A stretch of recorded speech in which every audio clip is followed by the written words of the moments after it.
Okay, so for this first shot, I filmed two different clips. One of me sitting at a table on my laptop, this was locked off on a tripod, and the second was a handheld shot of my desk. This didn't have to be anything specific, just a shot that had a handheld motion to it. Then with both of those clips in Premiere, I took the handheld shot of my desk and stacked it on top of the footage of me sitting at the table.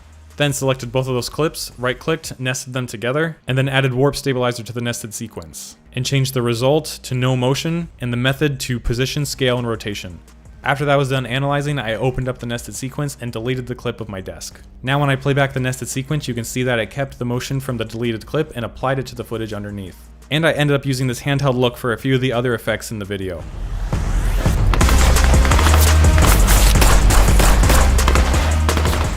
So to create the muzzle flash effect, I have this footage of one of my actors running and firing an airsoft gun for one of my short films. I added that footage to Premiere along with a few images of muzzle flashes that I found on Google Images. I downloaded a front view angle for when my actor's facing the camera and a side view angle for when the camera's facing the side of him. If you're doing multiple muzzle flashes in your scene, it's good to use different images so it doesn't look too repetitive. But so with my footage in Premiere, I took the front view angle of the muzzle flash and layered that on top of the footage of my actor. Then I trimmed the muzzle flash image down to just one frame and changed the blend mode to screen. This got rid of the black background for the muzzle flash. Then I rescaled and positioned the muzzle flash over the airsoft gun when my actor fired it. Added a Gaussian blur to it with the amount set to 30. This got rid of some of the sharpness and helped it blend into my scene better. Then I duplicated the muzzle flash image and stacked it on top of itself. And for the top layer, I changed the blend mode to linear dodge, and then scaled it up a little bit so it was slightly bigger than the muzzle flash layer underneath, and then dropped the opacity to 30%. This created a glow around my muzzle flash. So the muzzle flash is done, and now I just have to add some smoke. I used some stock footage of a smoke puff, and you can find these on stock footage websites like Action VFX, or you can sometimes find some on YouTube. People upload free muzzle flash and gun effects packs sometimes. So I added the smoke puff to my scene. Mine had a spark in the beginning. I just trimmed that off so it was the smoke by itself. Then I layered that under my muzzle flash images and changed the blend mode to screen.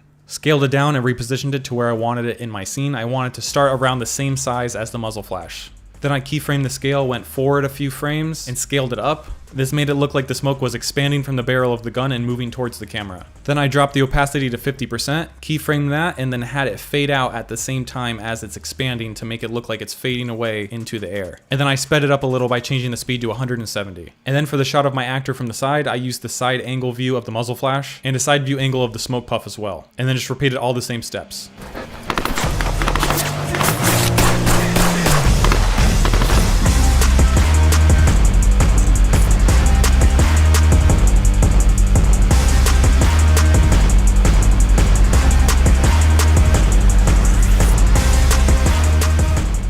So for the color change effect, I shot one clip and it was of my wife wearing an orange beanie. This effect works best if the color that you're trying to change is a solid, vibrant color.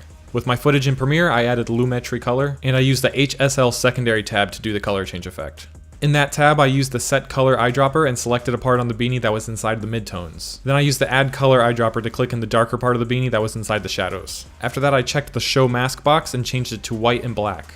This showed me my mask, and everything that's white in the scene I'll be able to change the color of, and everything that's black will stay the same. Then I tweaked the HSL sliders to get the hat a more solid white, and then there were still some black areas left on the beanie, so I used the add color eyedropper again and kept clicking in those black areas until the beanie turned completely white. And then I used the remove color eyedropper and clicked on any white spots that I had around my scene that weren't the hat. Then I unchecked the show mask box and went down to the color wheel, and anywhere that I click on it, it'll change the hat to that color. I also used the slider to the left of the wheel and the temperature, tint, and saturation sliders underneath the wheel to tweak the colors to exactly how I wanted them. And then after all that, I had my final effect.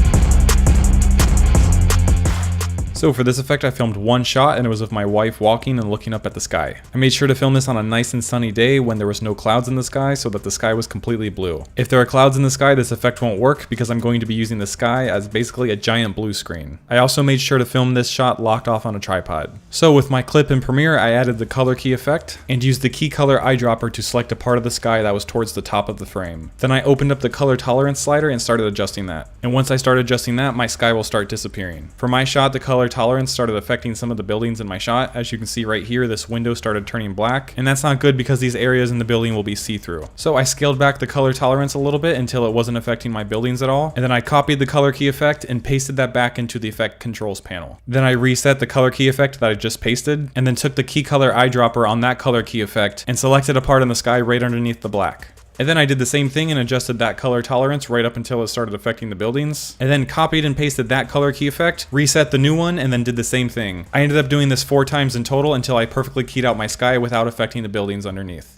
Then with my sky keyed out, I went onto Google Images and searched for some snowy mountain pictures. And I made sure to change the usage rights to labeled for reuse. And then I found an image that I liked and brought that into Premiere. Then I took that image and placed it underneath my video footage and extended it to the length of my clip, scaled it and repositioned it to how I wanted it in my scene, then flipped it horizontally so the shadows matched my footage, and then color graded both of those to match with a blue look to give it a winter feel. I also added the fake